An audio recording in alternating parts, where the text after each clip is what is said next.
Alright, lesson 87 is about the slope formula. We've been calculating the slope of a line using our graph. We remember that our slope, which we refer to as m, is our change in y over change in x's.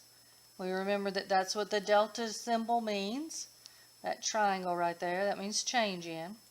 So whatever the y change divided by the x change, and we've been doing that pretty much with our graph, counting our spots.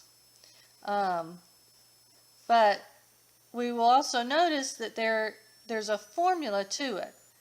And that formula is that if I take one of my y's and subtract the other y from it and put it on the top, and then I take my x and subtract the other x from it, put it on the bottom, I don't have to draw my line out. I can just calculate the formula by using this formula, calculate the slope, by using this formula.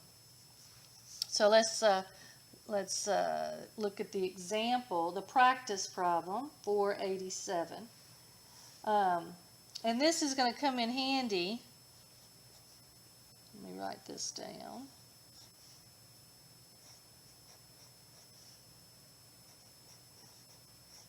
So what we've used so far, and we have a point of 1, 2, and a point of 4, 3, then we can easily graph that. But when our points get to be much larger, like here, it's going to take more room to actually graph the 96 and the 49. So the formula will come in handy here.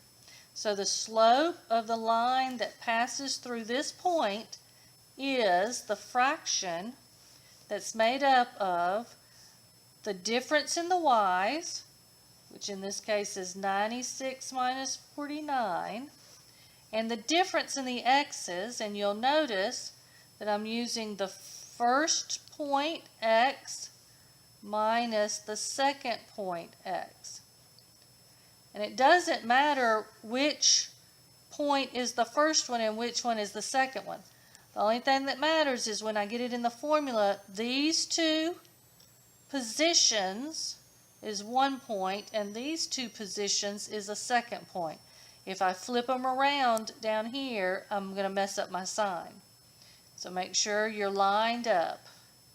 Alright, so I simplify that. I'm going to get 47, I think.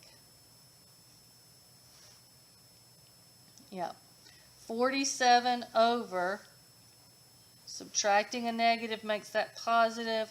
3 from the 11 is 8. So the slope of the line that passes through this point is 47 over 8.